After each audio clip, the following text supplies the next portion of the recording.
Okay, this section should be a little bit shorter than the last one. We're just going to talk about some details of electron configurations, some vocabulary, and identifying different parts of the electron configuration. So off to the right here, I have 4 elements where we wrote the electron configuration the other day. And 2 of them, for sodium and phosphorus, these are the complete electron configurations, showing all of the electrons in the atom.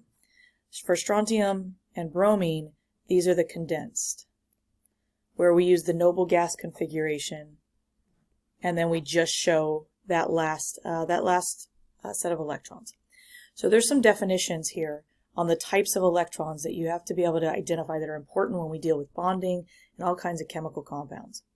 So the inner or the core electrons are the electrons that are those in the previous noble gas and any completed transition series. Basically, they're the lower energy levels of the atom.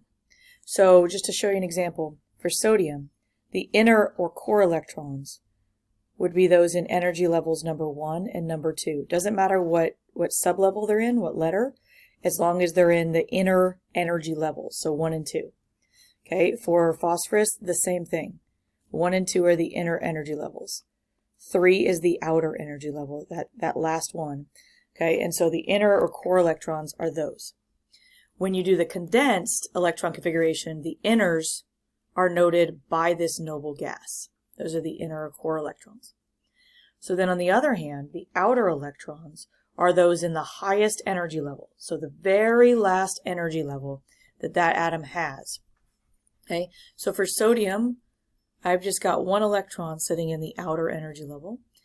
For phosphorus, I have 5. They're in S's and P's different, but they're both in energy level number 3. For strontium, I have 2. They're both in energy level number 5. Now for bromine, this one gets a little bit confusing because if you note that D is 1 energy level behind. And so the outer electrons here are just the ones in energy level number 4. Okay, so there are 7 outer electrons here. And so there's another definition that you may have heard more if you've maybe talked about it in biology, but the valence electrons. Valence electrons are the ones that are involved in bonding, any kind of compounds, ionic, covalent, whatever. So for our main group elements, which is not the middle group of transition elements, but the S's and the P's, the valence electrons are the outer electrons. So these guys right here are our valence electrons. Okay. And so you want to be able to identify those are all the same thing for our main group. The transition elements are a little weird. So when you start dealing with some transition elements, some of the d electrons, those inner d electrons, can be involved in bonding and they're counted, but we're going to mostly stay with our main group elements. So when they describe things, especially when we get into bonding, we're going to talk about valence electrons and identifying how many one has. Okay, and you simply count the outer electrons. All right, so there's a little sheet of notes about some tips for you on finding certain things. So we talked about this the other day. The period number on the periodic table gives you the highest energy level. Okay, and then for the A group elements, which is, if you remember when we discussed the periodic table to begin with, the B group elements are the transition and the A's are these 2 tall towers. Okay, the group number, whatever it is, will equal the number of outer electrons. So if you remember way back in the beginning of the year, we had 2 different ways of identifying these groups, and there was one that went 1 through 18, but then there was also a set of A's and B's. And so what's nice about these, the A group numbers are still really useful because the A group number gives the number of outer electrons. Okay, so to show you an example, if we look at bromine that I just drew up here, bromine, it looks like we have 7 outer electrons, 2 in the S's and 5 in the P's. If you go find bromine on the periodic table, it's in the halogen group, and it's in 7A, and that's how many outer electrons it is.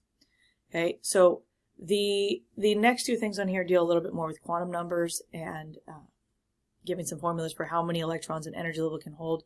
You can read those, but you're not going to have to know those. Okay, so there are a couple exceptions that we found. Remember, we have come up with this system of identifying where electrons are. We have defined these orbitals mathematically ourselves. It's not that the atom defines them.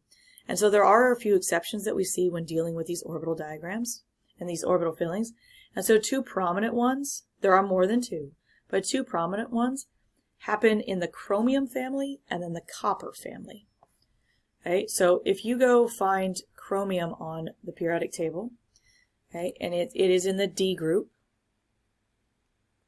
okay, chromium is sitting right in here, and if you go look at the periodic table and count, what we would expect for the condensed is we expect 4s2, 3d4. Okay, if you count across in the D's, you're going to be in that fourth column. However, what we see in nature, where these electrons are actually located, we see 4s1, 3d5. And so scientists have hypothesized why that happens for chromium, but we're not for sure. And so you're not going to have to necessarily know that. They hypothesize that there's something special about a half-filled D sublevel, but we're not completely sure on that. So you're not going to have to necessarily state that. And so this happens for chromium's family. So chromium and down below. So then there's another exception that happens with copper. Copper is again in the D group. It's just kind of close to chromium. Okay, but it's over to the far right of that D group.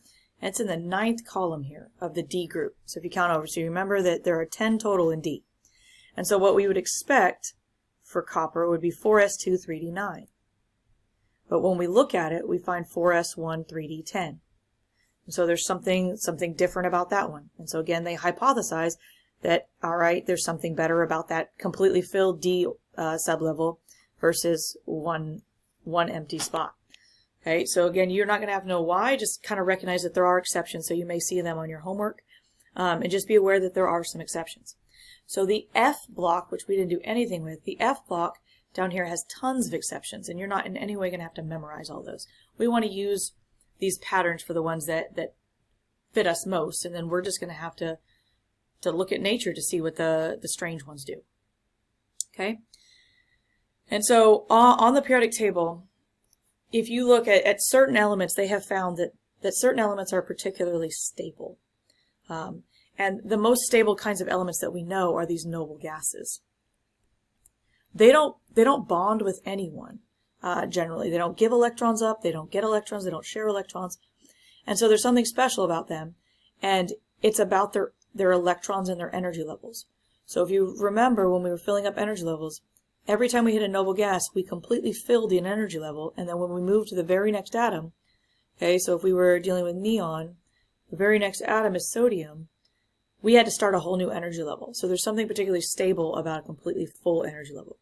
They've also noted that there's something kind of stable about some full sublevels. So when you fill the S's or the D's or the F's, or if you half fill them. Okay, they just have noticed that there seems to be something stable about those. Okay, but you're not going to use that for any kind of justification. It's just kind of an observation. Okay, now you may have heard of something, maybe not, but something called the octet rule. So if I gave you just that name, octet means 8. And so what we learned back in the fall is that when we learned about what charges certain atoms would have, so if I asked you about sodium or I asked you about fluorine, what we said is sodium is always going to lose an electron and become a positive, and fluorine is always going to gain an electron and become a negative. So back in the fall, I just told you they're going to become like the nearest noble gas. Well, it's not that they know who a noble gas is or that they want to be like them. What it is all about the electrons and electron configurations. So if you go back and look at sodium's electron configuration, and you go back and look at fluorine's, okay, sodium is one past a full energy level.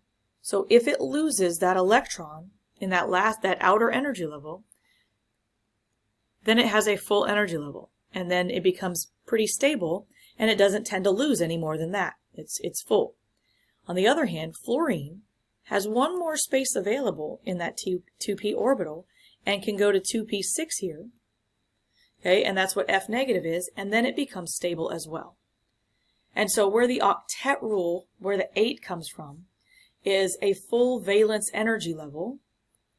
Valence is always the outers, and the outers are S's and our P's. And S's max out at 2, and P's max out at 6.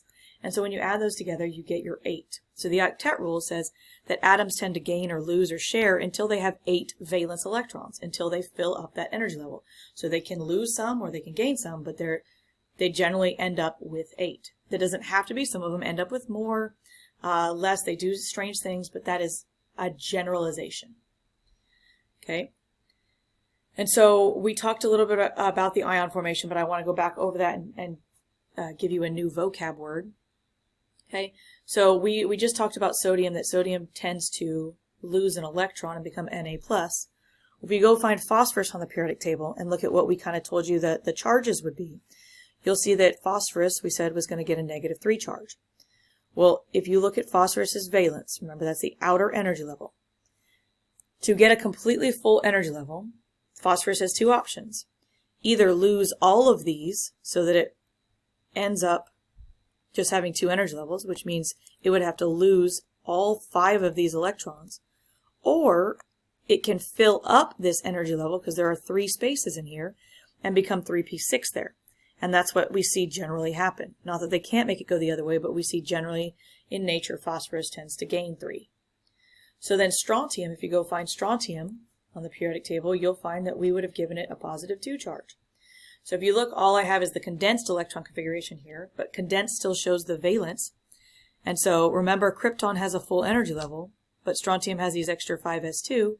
So strontium can lose these 2 electrons and become Sr2+, and it has a full energy level. So then the last one, bromine here, if you look at bromines, electrons, remember the 3d is not an outer electron set and it's not valence. Okay, so to get a full energy level, bromine has 4 total energy levels, and its outer energy level, it can either lose all 7 of those to go back to a full energy level, or it has one more spot there that we can put another electron. And generally bromine becomes a -1 charge. So all of those charges that we said want to look like a noble gas, it was about filling up an energy level. It was just kind of a little cheat back before I taught you any of this. So there's a vocab word on this. Isoelectronic. So the prefix iso means same. So maybe in biology you learned isotonic. We talked about isotopes earlier this year, but iso means same. So isoelectronic means same electrons. And so generally atoms tend to lose or gain so that they have the same electrons as a noble gas. So if you look at what sodium would do, when we say sodium becomes Na+, it means it loses that electron, that outer electron. Well, if you look at what's left, this is the exact same configuration as the element neon. So it would be isoelectronic with neon. So there's lots of instances of these. There are series of isoelectronic atoms that all end up looking the same with their electrons, but their protons are very different. So there are 5 here that are listed. O-2, F-1, Ne, just regular Ne, Na+1, and Mg+2. So if you remember, if you go back to the periodic table, you'll see that oxygen naturally ended in 2p4. Fluorine was 2p5. Neon is just this. Sodium had an extra 3s1, and magnesium had an extra 3s2. But when you, for oxygen, gain 2 electrons, it becomes 2p6. When you gain 1 electron, it becomes 2p6. When you lose that 1 electron, it becomes 2p6. And when you lose 2 electrons, it becomes the 2p6. So all 5 of these ions and neon are isoelectronic. They have the same electrons. Okay, and you can come up with several other series of elements that are isoelectronic. All you have to do is make their electrons the same. The one thing you have to be careful of is you have to know you never, ever, ever change their protons. And so that's what ends up giving it a charge if you've changed the electrons. All right, and then the last concept is magnetism. So some of you guys know some things about magnets. Maybe some of you guys know what one of the very, very magnetic elements is, and it's iron. But there's 2 vocab words that I wanted you to see. There's diamagnetic. So to help you remember this, di means 2. So diamagnetic are atoms where all of its electrons are paired. So if you remember back when we did orbital diagrams, it means in each little orbital there are 2 electrons there. They're paired up. So diamagnetic, everybody has 2. Every seat has 2. and diamagnetic elements are not attracted by magnetic fields. On the other hand, paramagnetic has an atom with unpaired electrons somewhere. There can be several unpaired or just one unpaired, but an atom that has any unpaired electrons, okay, so if you had an orbital diagram with only one in there, it is called paramagnetic, and it is attracted by a magnetic field. Okay, so just to show you, if you looked at magnesium, and I'm going to do the condensed, so magnesium looks like this with its orbital diagram, and iron, sorry,